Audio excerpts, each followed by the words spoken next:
ਗ੍ਰੰਥੀ ਰੁਲ ਰਹੇ ਆ, ਬਿਲਕੁਲ ਗ੍ਰੰਥੀਆਂ ਨੂੰ ਤਨਖਾਹਾਂ ਨਹੀਂ, ਚੰਗੀਆਂ ਰਿਹਾਇਸ਼ਾਂ ਨਹੀਂ।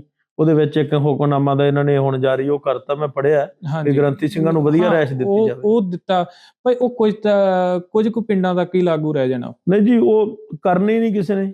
ਅੱਜ ਅਸੀਂ ਰੋ ਪਿੱਟ ਕੇ ਮਰ ਗਏ, ਕਿੰਨੇ ਪ੍ਰਚਾਰਕ ਰੋਂਦੇ ਪਿੱਟਦੇ ਰੋਜ਼ ਕਹਿੰਦੇ ਆ ਗ੍ਰੰਥੀ ਸਿੰਘਾਂ ਬਾਰੇ।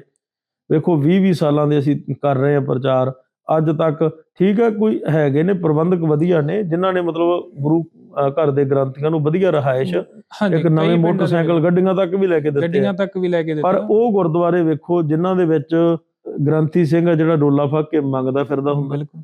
ਠੀਕ ਹੈ, ਤੋ ਇਹ ਗੁਰੂ ਸਾਹਿਬ ਨੇ ਮੰਗ ਤੇ ਨਹੀਂ ਬਣਾਇਆ ਸੀ ਸਾਨੂੰ। ਠੀਕ ਹੈ, ਤੇ ਅਸੀਂ ਤੇ ਮਤਲਬ ਗ੍ਰੰਥੀ ਸਿੰਘ ਦੀ ਉਹ ਪਦਵੀ ਹੈ ਜਿਹੜੀ ਮਤਲਬ ਹੋਰਾਂ ਨੂੰ ਆਮ ਲੋਕਾਂ ਨਾਲੋਂ ਉੱਤੇ ਆਪਾਂ ਅੱਗੇ ਬਾਬਿਆਂ ਦੀ ਉੱਚੀ ਪਦਵੀ ਮੰਨਦੇ ਹੁੰਦੇ ਸੀ। ਪਰ ਅੱਜ ਦੇ ਟਾਈਮ ਦੇ ਵਿੱਚ ਪ੍ਰਧਾਨੀਆਂ ਪਿੱਛੇ ਰਹਿ ਗਿਆ ਕੰਮ।